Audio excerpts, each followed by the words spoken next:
하지만 결론적으로 제가 말씀드린 모든 것에 비추어 볼 때 우리의 사고방식은 어떠해야 합니까? 이 세상에서 우리는 어떻게 살아야 됩니까? 지금 우리의 상태와 조건은 어떠해야 합니까? 무엇보다 우리는 먼저 이 세상에서 일어나고 있는 일에 대해서 어떠한 것이라도 놀라서는 안 됩니다. 만일 여러분이 그리스도인이기 때문에 핍박을 당한다 할지라도 놀라서는 안 됩니다. 또 비웃음을 받는다고 해도 이상하게 생각해서는 안 됩니다. 이상하게 생각해서는 안 됩니다.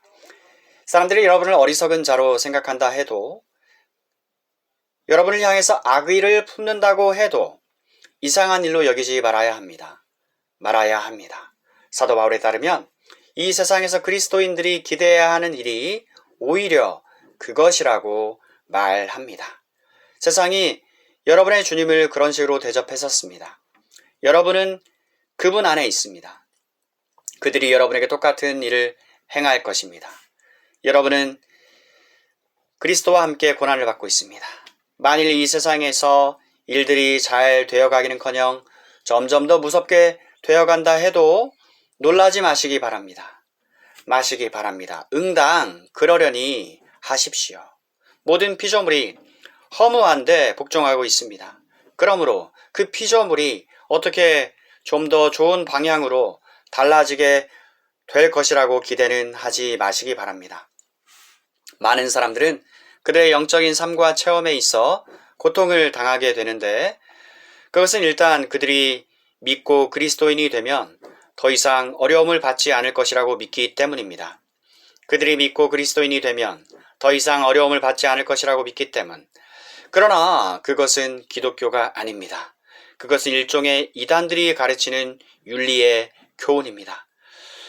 사도행전 14장 22절. 우리가 하나님 나라에 들어가려면 많은 환난을 겪어야 할 것이다 라고 기독교는 가르칩니다.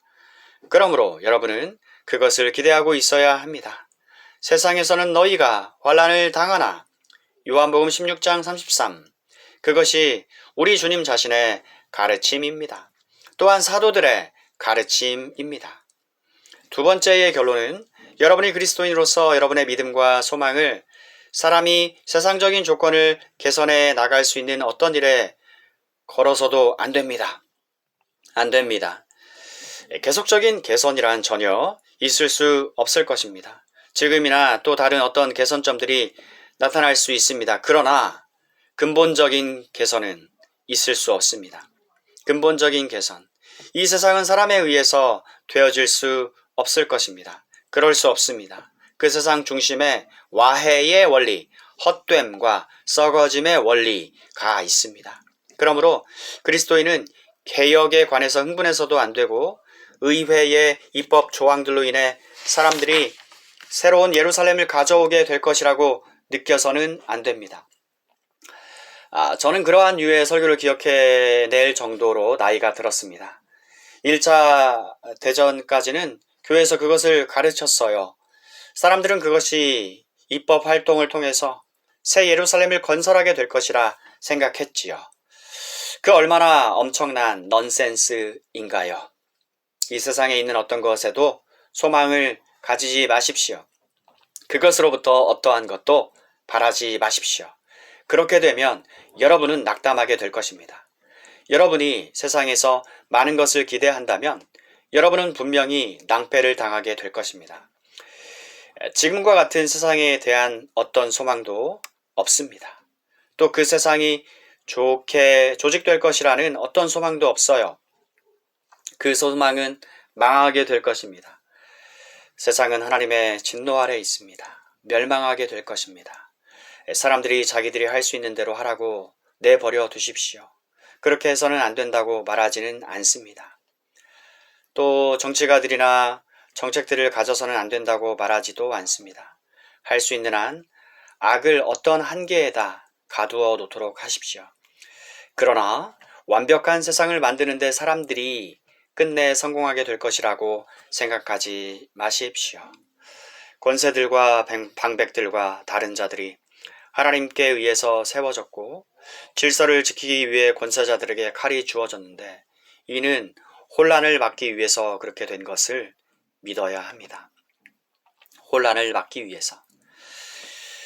하지만 궁극적으로 그것은 다만 소극적이고 제어하는 영향밖에는 되지 않는 것입니다. 실제로 여러분은 지금 이 세상에서의 우리의 구원이 불완전하다는 것을 인식해야 합니다.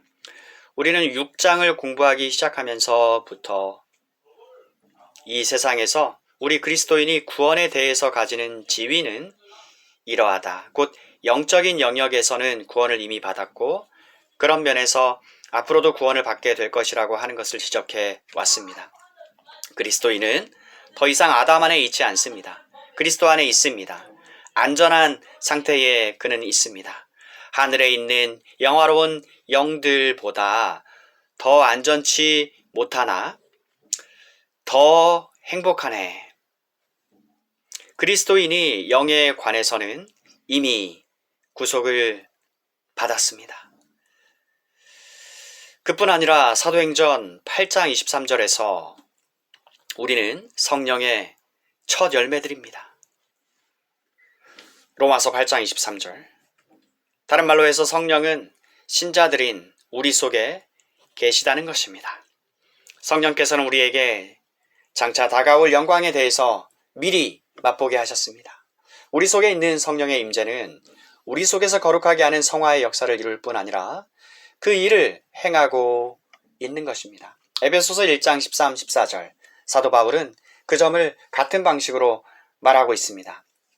그 안에서 너희도 진리의 말씀 곧 너희의 구원의 복음을 듣고 그 안에서 또한 믿어 약속의 성령으로 인치심을 받았으니 이는 우리 기업의 보증이 되사 그 어두운 것을 구속하시고 그의 영광을 찬미하게 하심이라. 우리의 지위가 그러합니다. 나는 지금 구원받았습니다. 나는 하나님의 자녀입니다. 또 중생했습니다. 하나님의 성품에 참여한 자가 되었습니다. 나는 그리스도 안에 있습니다. 나는 그리스도와 함께 죽었습니다. 나는 그리스도와 함께 일으킴을 받아 하늘에서 그리스도와 함께 안침을 받았습니다. 이것은 절대적인 사실입니다. 그러나 내 몸은 아직 구원받지 못했습니다. 죄가 내 몸속에 있습니다. 이 죽을 몸이 아직 구원받지 못했습니다. 사도 바울은 자기는 몸의 구속을 기다리고 있다고 말합니다. 몸은 죄의 몸입니다. 죄가 그 몸속에서 기회를 잡고 있습니다. 우리는 여러 번 로마서 6장, 7장, 8장에서 이 진리를 알았습니다. 8장 10절에 보면 또 그리스도께서 너희 안에 계시면 몸은 죄로 인하여 죽은 것이나 영혼은 의를 인하여 산 것이니라. 이것이 그리스도인의 지위입니다. 그리스도인의 지위. 그는 구원받고 궁극적으로 안전합니다. 그러나 그의 몸이 아직 구속받지 못했습니다. 그러면 이 결과는 어떠한 것입니까? 사도 바울은 그 결과가 우리가 현재 우리 속에 탄식하고 있는 것이라고 말합니다. 피조물이 다 이제까지 함께 탄식하며 함께 고통하는 것을 아나니 이뿐 아니라 또한 우리 곧 성령의 처음 익은 열매를 받은 우리까지도 속으로 탄식하며 양자될 것 곧 우리 몸의 구속을 기다리느니라. 그리스도인은 세상에서 이와 같습니다. 아직 구속받지 못한 몸을 가진 그리스도인은 속에서 탄식하는 사람입니다. 어째서 탄식해요? 그의 몸의 상태와 세상의 상태를 알기 때문에요. 그에게 있어 몸은 중요한 골칫거리입니다. 그가 이 세상에 있는 동안 그것은 계속될 것이라는 것을 그는 알고 있습니다. 그는 성경 어느 곳에서도 이 세상에서는 몸이 구속받을 것이라고 약속받지 못하고 있음을 압니다. 그리스도인은 이 점을 알고 또 이 점이 갈등을 일으킨다는 것을 압니다. 마귀는 이 상황을 이용합니다. 그러기 때문에 사도는 로마서 6장 12절에서 그러므로 죄로 너희 몸에 왕노릇하지 못하게 하라 말합니다. 그는 그 앞에서 너희도 너희 자신을 죄에 대하여 죽은 자요 그리스도 예수 안에서 하나님을 대하여 산 자로 여길지어다 말했습니다. 그런 다음에 즉각적으로 사도는 그러므로 너희는 죄로 너희 죽을 몸에 왕노릇하지 못하게 하여라 말합니다. 육체는 언제나 왕노릇하려 합니다. 그러나 그대로 내버려 두지 말라 하고 말합니다. 그것은 하나의 싸움과 갈등을 의미합니다. 우리는 이미 여러 번에 걸쳐 이 문제를 생각했습니다. 그러나 이것은 그리스도인이 탄식하고 있다는 사실에 대한 설명의 일부입니다. 그러나 이것이 그가 탄식하고 있는 주요한 이유는 아닙니다. 그가 주로 탄식하는 것은 그가 그 안에 성령의 처음 익은 열매를 가지고 있기 때문입니다. 바울은 이렇게 말합니다. 이뿐 아니라 또 우리 곧 성령의 처음 열매를 받은 우리까지도 속으로 탄식하여 양자 될 것 곧 우리 몸의 구속을 기다리느니라. 우리 몸의 구속을 기다리고 있습니다. 우리가 탄식하는 것은 우리가 현재 처해 있는 상태를 알기 때문만 아니라 다가올 일이 어떠한 것인가를 알기 때문입니다. 여러분이 다가올 일을 아는 정도는 이 현세에서 여러분이 탄식을 하게 될 그 정도를 결정합니다. 간단한 예화를 하나 들려 합니다. 여러분은 공휴일을 기다리던 여러분 자신을 기억합니까? 또는 즐거운 어떤 일을 기대하는 여러분의 어린 시절을 기억합니까? 여러분은 그 탄식을 기억하십니까? 아직도 6주가 남았구나. 그러나 그렇게 탄식하는 것은 그것이 오고 있다는 것을 알았기 때문입니다. 만약 여러분이 그것이 오고 있다는 것을 알지 못했다면 탄식하지 않았을 것입니다. 여러분이 오고 있는 그 놀라운 일에 대해서 알면 알수록 그것이 오기까지 기다리는 것은 더욱 고통이 되는 것입니다. 영적으로 말해서 중생하지 못한 사람은 속으로 탄식하지 않습니다. 속으로 탄식하지 않는 것처럼 보이는 많은 그리스도인들이 있습니다. 그것은 그들이 영광에 대해서 알지 못하기 때문입니다. 영광에 대해서 알지 못하기 때문입니다. 그들은 결코 이 가르침을 파악하지 못했습니다. 만일 그들이 이 가르침을 포착하기만 했다면 그들은 곧 탄식하기 시작할 것입니다. 로마서 8장 23절에 있는 사람은 탄식하고 있는데 그것은 그가 구원에 대해 알고 있기 때문이요. 성령의 처음 익은 열매들을 맛보았기 때문에 영광에 이를 것을 간절히 고대하고 있기 때문입니다. 피조물이 그의 목을 길게 빼고 기다리며 사람도 역시 그렇게 하는 것은 그 사람이 성령의 처음 익은 열매들을 받았기 때문입니다. 그러므로 로마서 8장 23절의 탄식은 확신의 결과입니다. 그리스도인인 그는 탄식하고 있습니다.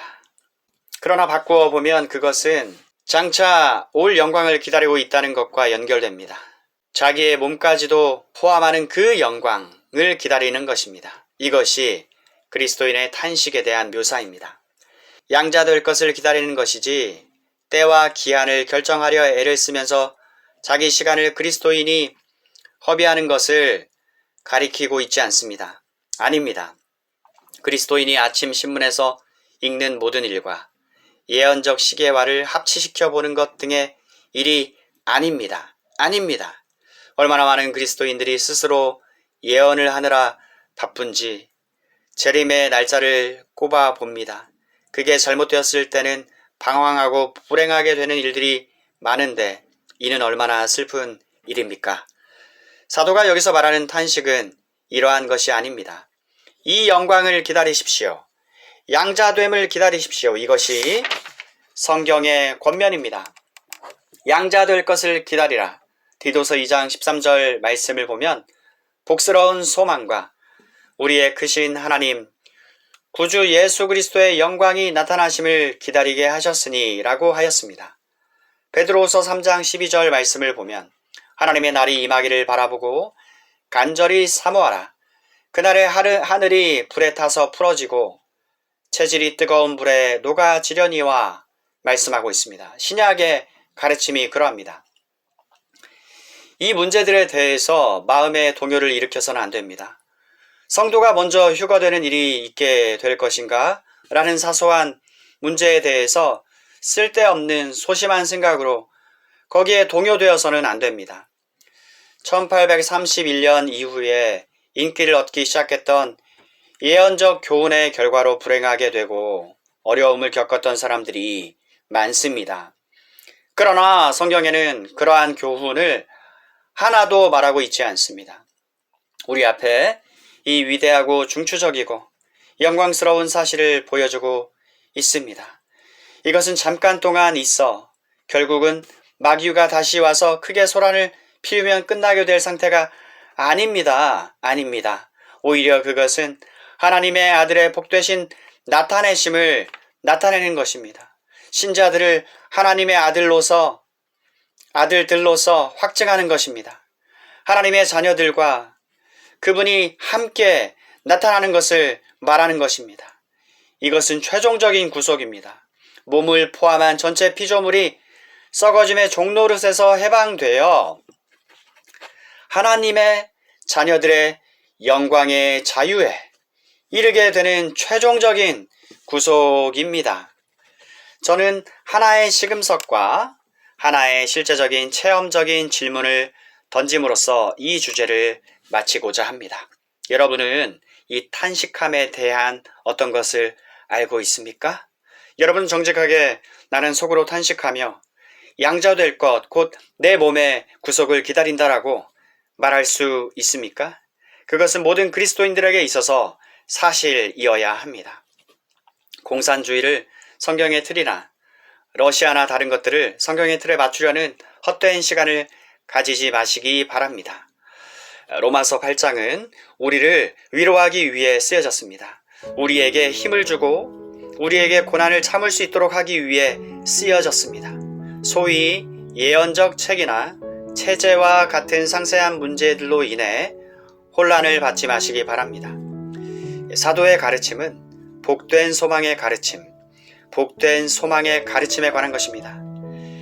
그것은 처음부터 끝까지 가르쳐지는 것입니다. 하나님께서는 에덴 동산에서 그것을 가르치셨습니다. 창세기 3장 15절에서입니다. 그것은 성경 끝까지 계속해서 줄곧 관통하여 흐릅니다. 그렇기 때문에 사랑하는 여러분, 성경 마지막 요한계시록 끝에 주 예수여 어서 오시옵소서라는 울부짖음이 있는 것입니다. 주 예수여 어서 오시옵소서.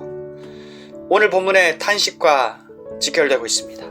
주님께서 오실 때에 우리는 새 하늘과 새 땅, 새 예루살렘이 하늘로부터 내려오는 것을 보게 될 것이고 모든 악이 영원토록 제거됩니다. 끝내 멸망될 것을 보게 됩니다. 여러분과 저 주님을 믿었던 모든 사람들이 완전하게 영화롭게 될 것입니다. 또 완전히 구속받게 될 것입니다. 의가 영원토록 거하는 새하늘과 새 땅 위에서 그 주님의 얼굴의 빛 속에서 우리는 살게 될 것입니다. 사랑하는 여러분, 고난을 극복하고 넉넉히 이기기 위해서 우리는 우리에게 오고 있는 이 영광에 대해서 확실해야 합니다. 확실해야 해요. 그래서 실제적인 이 되도록 합시다. 성경에 대한 우리의 해석을 우리의 체험과 우리의 이 현 세상에서의 일상생활에 어떤 실제적인 영향을 끼치고 있느냐에 따라서 시험해 보십시다. 여러분은 아주 정직하게 나는 현재의 고난은 장차 우리에게 나타날 영광과 좋게 비교할 수 없도다 라고 말할 수 있습니까?